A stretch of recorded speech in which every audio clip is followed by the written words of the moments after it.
Olha só, tensão e corrente. A gente ouve essas palavras o tempo todo, né? São as forças invisíveis que estão aí alimentando absolutamente tudo ao nosso redor. Do celular na sua mão até a luz lá no teto. Mas o que elas são de verdade? Vamos mergulhar fundo lá no mundo dos átomos para desvendar o segredo que move a nossa tecnologia. Pensa bem, você já parou para se perguntar o que acontece nesse momento? A gente aperta um botão e pronto, a luz acende. Parece mágica, né? Mas ó, de mágica não tem nada. É pura física. E para a gente conseguir entender essa força toda, a gente vai precisar fazer uma viagem para um lugar minúsculo, para dentro do fio, para o mundo dos átomos. É aqui que tudo começa de verdade. A eletricidade, na sua essência, é um fenômeno atômico. Então, para a gente entender a tal da pressão ou do fluxo que fazem tudo funcionar, a gente precisa primeiro conhecer o protagonista microscópico dessa história toda. E esse protagonista é ele, o elétron, essa partícula minúscula que fica girando em volta do núcleo de um átomo e que tem uma característica fundamental, uma carga elétrica negativa. Guarda bem essa informação aí, porque o elétron é quem carrega o piano. É ele que torna a eletricidade possível. Tá, mas por que os fios são quase sempre de cobre?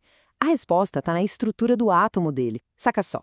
O átomo de cobre tem 29 prótons e 29 elétrons. Só que o último elétron, o de número 29, está lá na última camada, sozinho, bem longe do núcleo. Essa distância toda faz com que a atração do núcleo seja bem mais fraca. Ele fica meio rebelde, sabe? E por ele ser esse rebelde, basta um empurrãozinho de nada, um pouquinho de energia e pronto. Ele se solta do átomo. Aí ele vira o que a gente chama de elétron livre, fica vagando pelo material, sem pertencer a átomo nenhum. E é esse cara que vai fazer todo o trabalho pesado pra gente. E quantos desses elétrons livres tem por aí? Bom, se prepara. Em um cubinho de cobre de uns 2 centímetros mais ou menos, tem esse número aí de elétrons. É um número tão absurdo que a gente nem sabe ler direito. Imagina só, todo esse potencial, toda essa energia, tá ali, parada, só esperando uma ordem para se movimentar. Mas que ordem é essa? O que faz essa multidão de elétrons começar a se mover? É aqui que entra o nosso primeiro conceito-chave, a tensão. Se a gente pensar nos elétrons livres como um monte de operários, a tensão é a força que bota todo mundo para trabalhar. A ideia por trás da tensão, que a gente também chama de diferença de potencial, é bem simples, na verdade. A gente basicamente separa as cargas. De um lado, a gente cria um excesso de cargas positivas, do outro, um excesso de cargas negativas. Essa separação que gera uma espécie de pressão elétrica, uma energia potencial que está ali, prontinha para ser liberada. E essa pressão a gente mede em volts. E esse nome não é à toa, não, é uma homenagem a esse sujeito aí, Alessandro Volta. O grande feito dele foi criar a primeira pilha, a primeira bateria. Ele provou que dava para criar uma tensão contínua usando reações químicas, um gênio. Para visualizar isso de um jeito fácil, a melhor analogia é a da mangueira. Pensa na tensão como a pressão da água dentro de uma mangueira de jardim, mas com o esguicho na ponta bem fechado. A água tá lá, paradinha, mas a pressão, a pressão tá ali. O potencial para a água sair com toda a força tá todo lá, só esperando uma oportunidade. Então, se a tensão é essa pressão toda, o que acontece quando a gente abre a válvula, quando a gente abre o esguicho? Bom, aí a água flui. E esse fluxo na eletricidade é o que a gente chama de corrente elétrica. E aqui tem um ponto que confunde muita gente. O que vem primeiro, a tensão ou a corrente? É tipo a história do ovo e da galinha, mas aqui a resposta é definitiva. A tensão é a causa e a corrente é o efeito. É só voltar para a mangueira. Primeiro tem que ter a pressão da água, a tensão. Só depois, quando você abre, é que vem o fluxo, a corrente.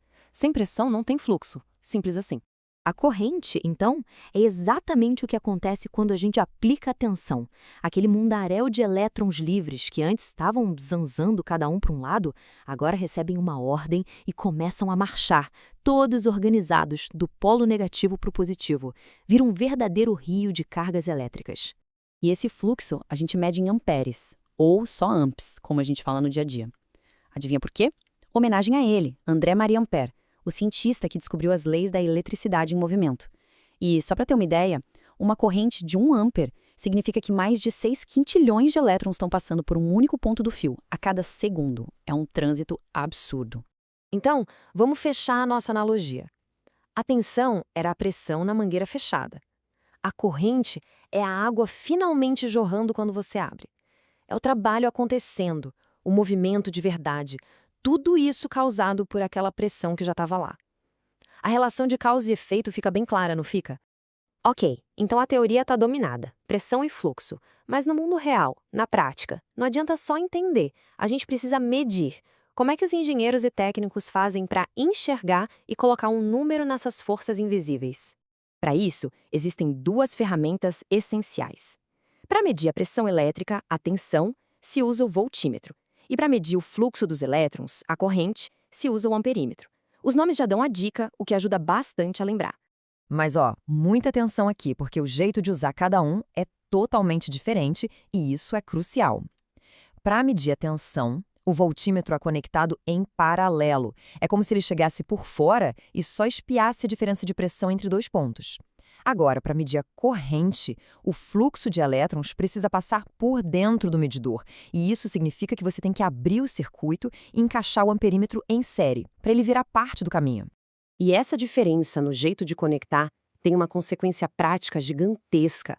É por isso que, no geral, as medições de tensão são muito mais comuns. Pensa bem, é bem mais fácil só encostar as duas pontas de prova do voltímetro para medir a pressão do que ter que desligar um sistema, cortar um fio e interromper tudo só para conseguir medir o fluxo. E pronto! Desvendamos a dupla dinâmica que move o nosso mundo. A tensão como a pressão, a força que empurra, e a corrente como o fluxo, o movimento que resulta dessa pressão.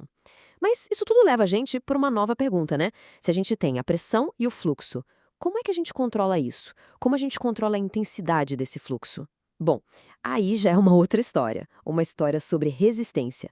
Mas esse é um papo para o nosso próximo encontro.